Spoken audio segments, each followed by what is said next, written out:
오늘 우리에게 주시는 하나님의 말씀은 마태복음 1장 1절에서 17절까지의 말씀입니다. 우리 절수가 좀 기니까요. 1절부터 6절까지 그리고 16절, 17절 이렇게 일부분만 봉독하도록 하겠습니다. 아브라함의 자손이요 다윗의 자손인 예수 그리스도의 계보는 이러하다.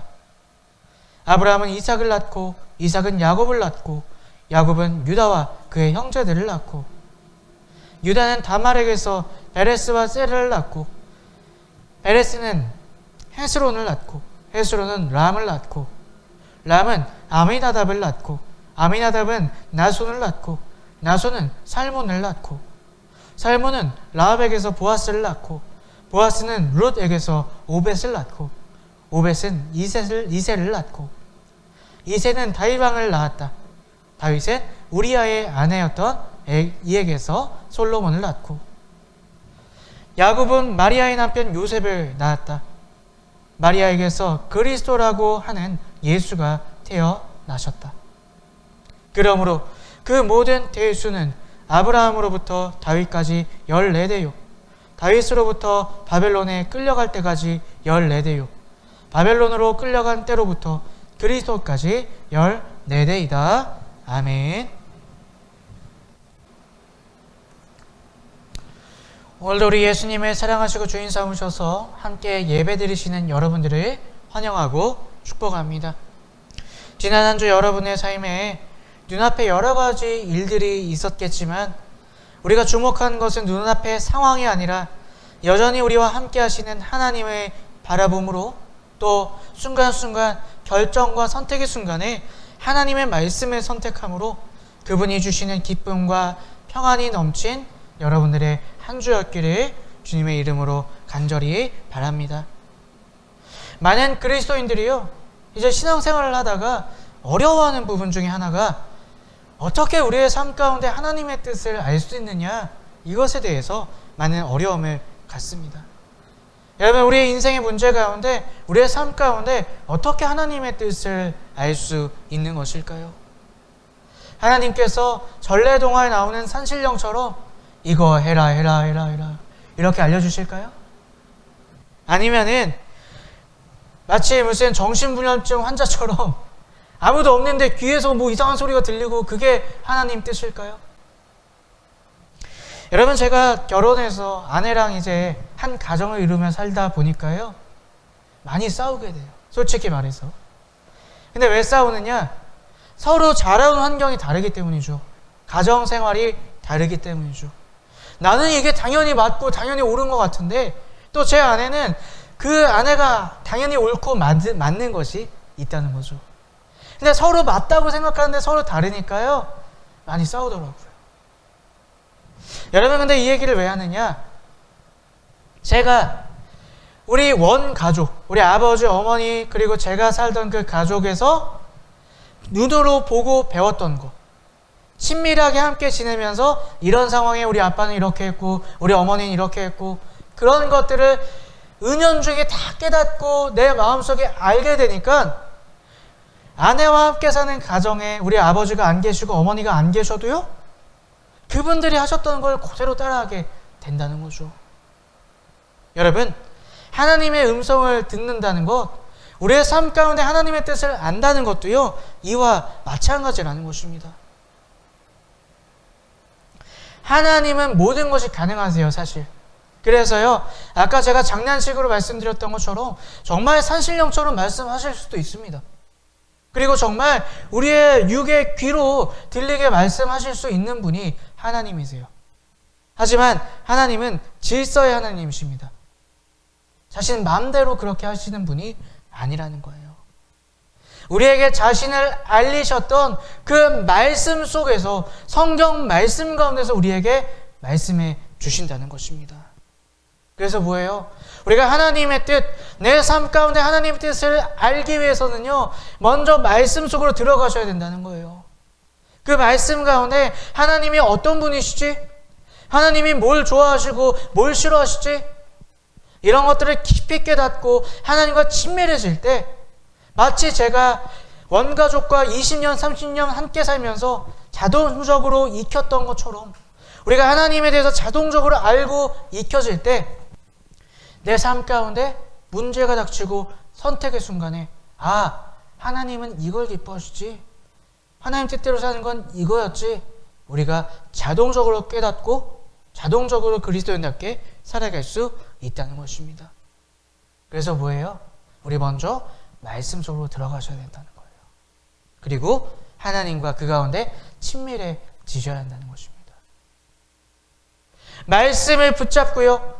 또 그 말씀을 붙잡고 결단의 기도를 하고 또 그렇게 계속 반복해서 주님과 가까워지도록 노력하며 살아갈 때 어느 순간 내 인생의 선택의 순간이 내 눈에 좋아 보이는 것을 선택하는 것이 아니라 말씀을 선택하고 하나님의 뜻을 깨닫고 알고 그렇게 살아갈 수 있는 참 그리스도인의 삶으로 바뀌어질 수 있다는 것입니다.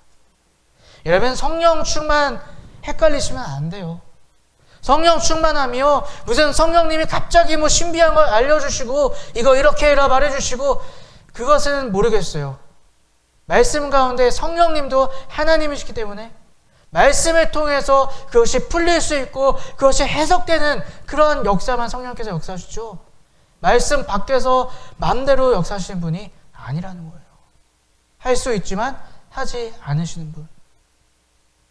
그래서 우리는 주님 앞에 더욱더 나아가셨으면 좋겠습니다. 말씀 가운데 더욱더 들어가시는 저와 여러분들이 되셨으면 좋겠습니다. 더욱더 많이 주님의 말씀을 공부하고 또 열심히 말씀 가운데 들어가시고 그것을 가지고 기도로 결단하시고 순종하며 나아가시는, 그래서 그리스도인답게 하나님의 뜻대로만 살아가시는 저와 여러분들이 되시기를 주님의 이름으로 축복합니다. 2022년 우리는 그리스도인답게 라는 주제로 한 해를 우리가 현실을 넘어 사는, 예수를 바라보며 사는 그리스도인께 살고자 결단하며 이 2022년을 시작했습니다. 그리고 내가 예수를 그리스도로 믿고 있는가 점검하기 위해 예수가 그리스도이심을 가장 잘 설명한 마태복음을 우리 지난 시간부터 함께 나누고 있습니다. 지난 시간에 또 군중들이 말하는 예수님이 예언자다, 베드로가 말하는 예수님은 그리스도시오 라는 그 두 가지 고백을 가지고 어떠한 차이점이 있는가, 나는 예수를 그리스도로 믿고 있는가, 우리가 점검해 보았습니다. 이제 오늘부터 마태복음을 본격적으로 우리가 훑어보면서 마태가 소개하고자 한 예수님을 우리가 자세히 살펴보고자 합니다. 모든 책의 가장 중요한 부분은 어디일까요? 모든 책에서 가장 중요한 부분, 바로 결론 부분이겠죠. 그런데요, 결론도 중요하지만 그 책을 쓴 이유, 그 책에서 말하고자 시작하는 그 동기, 그것을 알기 위해서 우리는 서론을 알아야 합니다. 서론을 통해서 이 책이 왜 만들어졌고 무엇을 말하고자 하는지를 우리가 알 수 있다는 것이죠. 성경 속에는 많은 책들이 있습니다.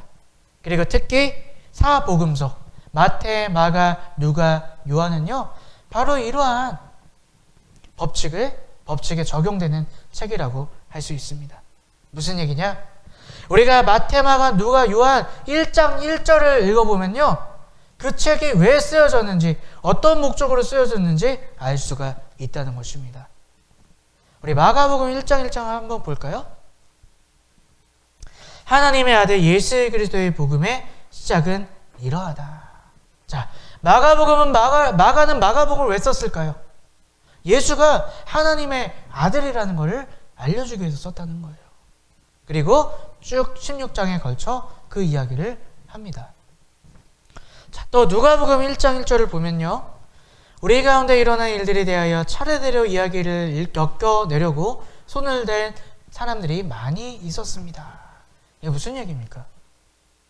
많은 사람들의 구원자가 예수님이라는 거예요. 유대인만이 아니라 모든 사람의 구원자가 예수님, 그 예수님에 대해서 고백하고 책을 쓴 사람들이 많이 있다. 누가복음은 바로 그것을 말하고 있습니다. 요한복음 1장 1절은 무엇을 말합니까? 태초에 말씀이 계셨다. 그 말씀은 하나님과 함께 계셨다. 그 말씀은 하나님이셨다. 요한복음은 무엇을 말합니까? 예수님이 하나님이시래요. 예수님이 태초부터 함께 계셨대요. 예수님이 말씀이시래요. 바로 이 사복음서는요, 이러한 책 지필의 법칙을 아주 충실히 따르고 있다는 것입니다. 자, 그렇다면 마태는 왜 마태복음을 쓰게 된 것일까요?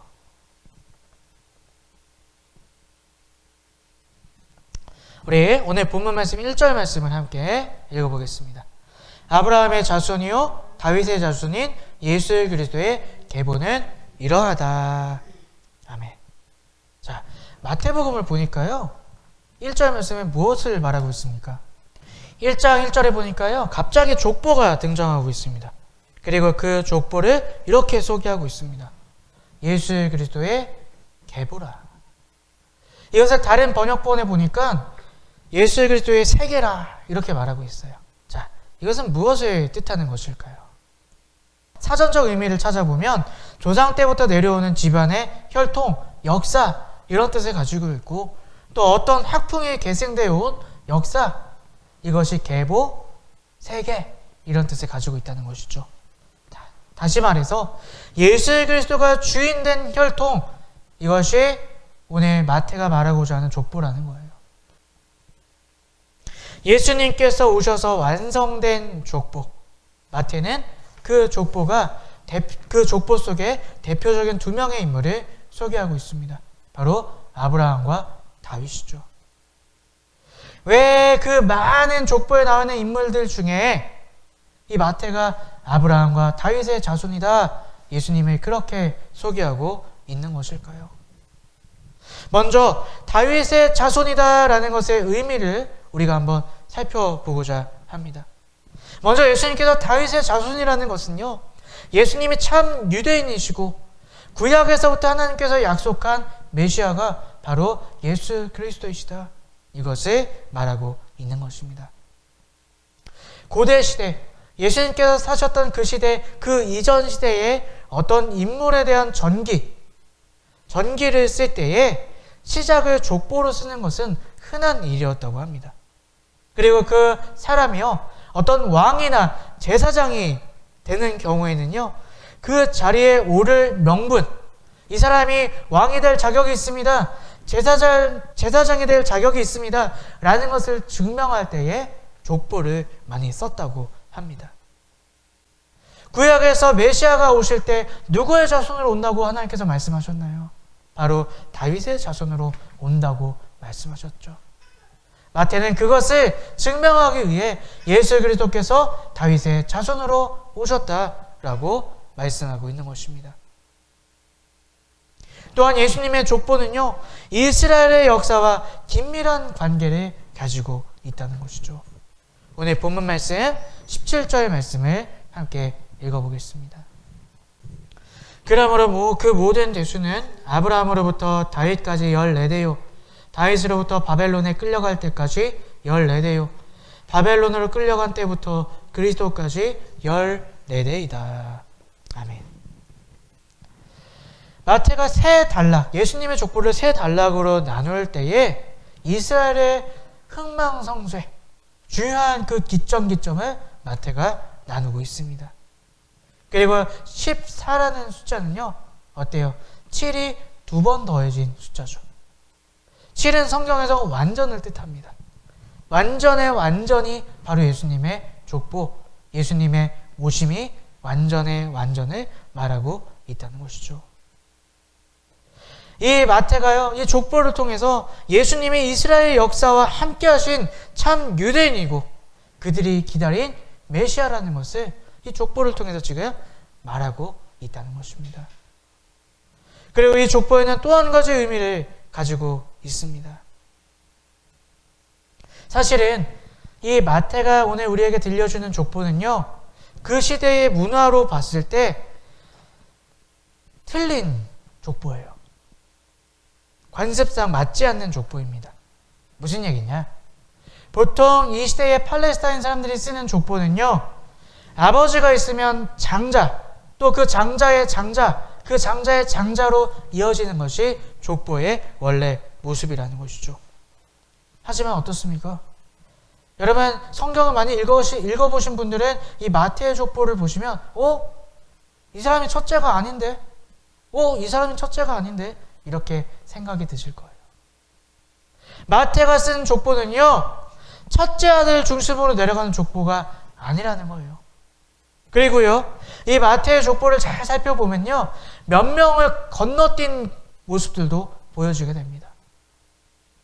유다의 왕 계보를 살펴보면요, 이 족보와 맞지 않은 몇 명의 누락된 부분들을 우리가 찾아볼 수 있다는 거예요. 자, 그렇다면 마태가 잘못 쓴 걸까요? 족보를 틀리게 쓴 것일까요? 그가 예수님의 족보를 통해 전하고자 하는 의도가 있었다는 것입니다. 족보를 이어가는 이들은요, 첫째가 아니지만, 장자가 아니지만 하나님께 쓰임받은 사람들이었다는 거예요. 하나님께서 예수 그리스도의 오심을 처음부터 계획하시고, 아브라함의 때부터 계획하시고, 아니 태초부터 계획하시고, 그 계획을 위해 장자가 아닌 하나님께서 필요로 쓰시는 자들을 붙잡고 사용하셔서 결국 그 완성을 예수 그리스도가 이루셨다는 것을 마태는 우리에게 알려주고 싶었다는 것입니다. 당시 사회에요, 예수님이 계셨던 그 사회에 너도 나도 다 내가 메시아다 이렇게 외치는 사람들이 많이 있었습니다. 마태는 그 가운데서 예수님이 참 메시아다, 참 그리스도이다, 이것을 족보를 통해 다윗의 자손이라는 것을 밝힘으로 통해 알려주고 싶었던 것이죠. 마태는 한 명 더 언급하죠. 다윗 말고 누굽니까? 아브라함의 자손이라고 또한 아브라함을 언급하고 있습니다. 아브라함, 예수께서 아브라함의 자손으로 오셨다는 것은 또 어떤 의미를 가지는 것일까요? 아브라함은 하나님께서 유대인을 선민으로 택하시고요, 또 율법을 주셨던 그 시대 전에 살았던 사람입니다. 하나님은 그를 택하셔서 불러내시고요, 아브라함에게 이렇게 약속하십니다. 우리 창세기 12장 1절부터 3절까지를 함께 읽어보겠습니다. 주님께서 아브라함에게 말씀하셨다. 너는 내가 살고 있는 땅과 내가 난 곳 너의 아버지의 집을 떠나서 내가 보여주는 땅으로 가거라. 내가 너로 큰 민족이 되게 하고 너에게 복을 주어서 내가 크게 이름을 떨치게 하겠다. 너는 복의 근원이 될 것이다. 너를 축복하는 사람에게 내가 복을 베풀고 너를 저주하는 사람에게는 내가 저주를 내릴 것이다. 땅에 사는 모든 민족이 너로 말미암아 복을 받을 것이다. 아멘. 자, 하나님께서 아브라함에게 복을 약속하세요. 그리고 그 복은요, 이스라엘 민족에게만 해당하는 것이 아니라 땅에 사는 모든 민족이 아브라함을 통해서 복을 받을 것이다. 이렇게 약속하십니다. 바로 그 복이 뭐예요? 예수 그리스도라는 거예요. 그 복이 예수 그리스도, 그분이 오셔서 온 인류에게 하나님께서 약속하신 복을 주셨다는 것입니다. 하나님은 메시아를 보내시는데 그 메시아는 이스라엘을 위한 메시아가 아니라 온 인류를 위한 메시아였다는 거예요. 그것을 마태가 또한 족보를 통해 우리에게 알려주고 있는 것입니다. 이러한 하나님의 계획은요, 2절로부터 6절까지를 살펴보면 더 자세하게 알 수 있습니다. 2절부터 6절까지 여러분 읽어보시면요, 어때요? 여인들이 등장하죠. 그 당시의 족보에는요, 여성의 이름은 들어가지 않습니다. 근데 마태는 특이하게 여성의 이름을 집어 넣었다는 것이죠. 그리고 제가 또 앞에서 말씀드렸던 것처럼 족보는 뭐예요? 그 사람이 위대하다, 대단하다, 이것을 알리기 위해 쓰는 책인데요. 이 다말, 라합, 룻, 그리고 우리아의 아내, 이 사람들이 예수님의 이름을 높여주는 사람인가요? 그렇지 않죠. 이 예수님의 가문에 어떻게 보면 수치스러운 사건과 연루된 인물들이 이 4명이라는 거예요. 그리고 이 4명은 모두가 다 이방인이라는 것이죠. 유대인이 아니라는 것입니다. 근데 마태는 굳이 이 여인들을 왜 예수님의 족보에 넣었던 것일까요? 예수님이 모든 인류를 위해 오신 분이라는 것을 분명히 말하기 위해, 모든 악한 죄인들, 모든 비천한 자들을 위해 오신 분이라는 것을 마태는 강조하고 싶었기 때문에 예수님의 족보를 소개하고 그 족보에 여인들의 이름을 올려 놓았던 것입니다. 오늘 이것이 이방인인 우리가 세계 변방이었던 우리 대한민국이 예수 그리스도를 믿을 수 있고 예수 그리스도를 믿어서 구원받을 수 있는 근거가 된다는 말이에요. 예수님은 온 인류 가장 비천하고 가장 악한 자들을 위해 이 땅에 오셨다는 것입니다. 마지막으로 마태는요, 오늘 이 족보를 통해 한 가지를 더 우리에게 말해주고 있습니다. 우리 오늘 본문 말씀 16절 말씀 함께 읽어보겠습니다. 야곱은 마리아의 남편 요셉을 낳았다. 마리아에게서 그리스도라고 하는 예수가 태어나셨다. 아멘. 여러분, 위에 1절부터 15절까지 한번 쭉 보시고요. 16절을 한번 보십시오. 문장의 구조가 다른 것을 알 수 있습니다. 1절부터 15절까지는 누가 누구를 낳았고 누가 누구를 낳았고 라고 돼 있어요. 능동형으로 돼 있습니다. 근데 이 16절은 다르죠? 야곱의 이름이 빠져 있습니다. 마리아에게서 그리스도가 태어나셨대요. 무슨 얘기입니까? 예수 그리스도가 다윗의 자손, 아브라함의 자손, 그 족보에 해당하는 그 혈통을 통해 태어나셨지만 또 한 가지, 야곱의 씨로 태어난 것이 아니라 성령으로 잉태되어 하나님으로 이 땅에 오셨다는 거예요. 그래서 여러분 16절에 보면 야곱이 나왔다는 얘기가 없잖아요. 마리아를 통해 그리스도가 태어나셨다. 바로 마태는 오늘 족보를 통해서 예수님이 참 사람이고 참 하나님이다, 이것을 우리에게 이야기하고 있는 것입니다. 그분은 참 사람이시기에 우리를 이해하실 수 있다는 거예요. 죄의 유혹을 아세요. 예수님이 얼마나 죄의 유혹이 무서운지 그걸 아세요.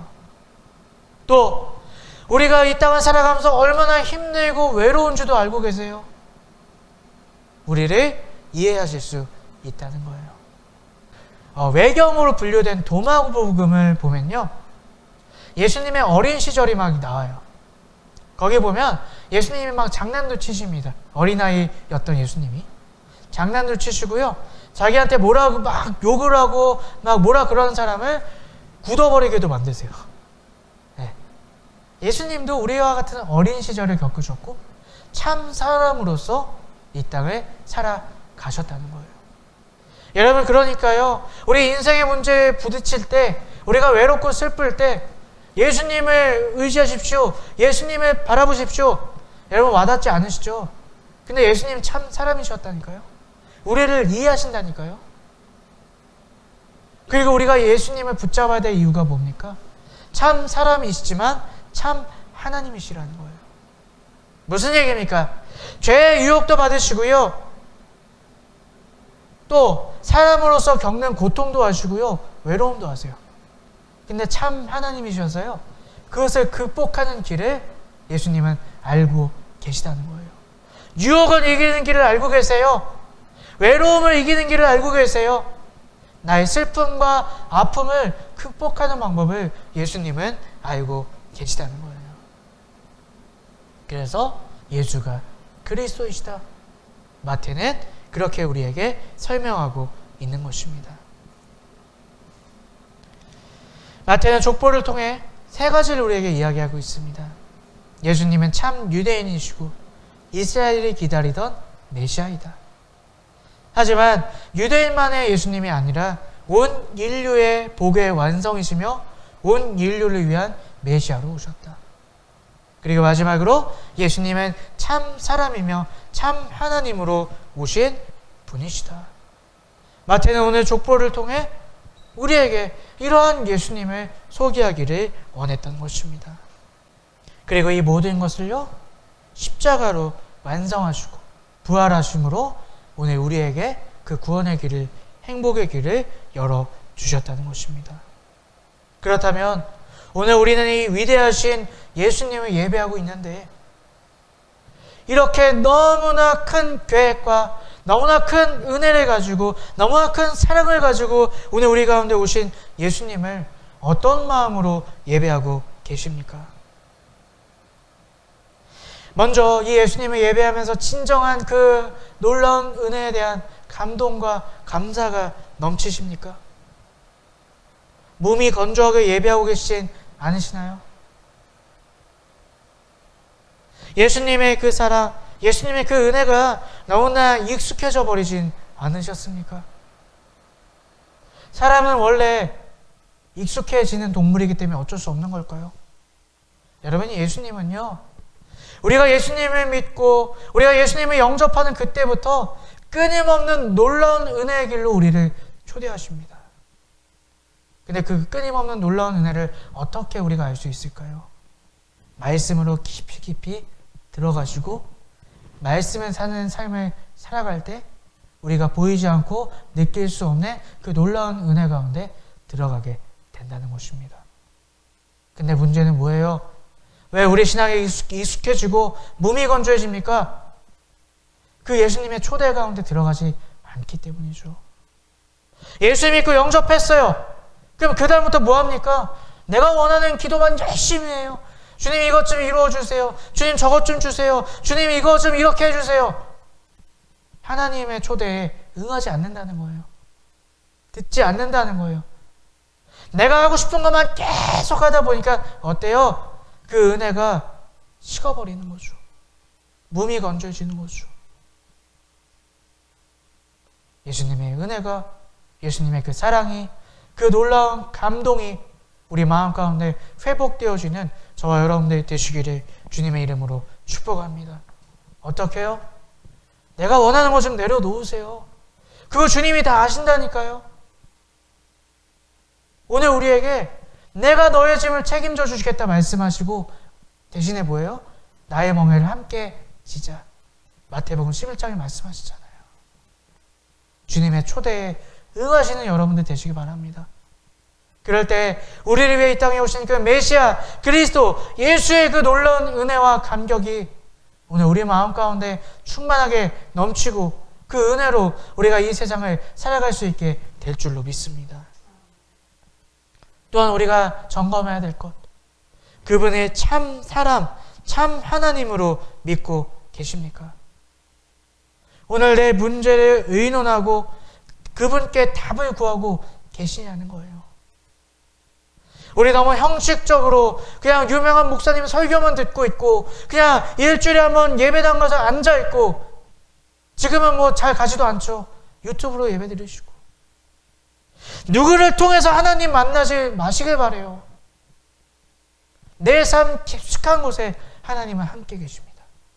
참 사람으로 함께 계시고 그 답을 아시고 우리의 인생을 인도하시고 가장 좋은 길로 함께 하시길 원하시는 분이 우리 예수님이시라는 거. 내 스스로 그분 앞에 나아가십시오.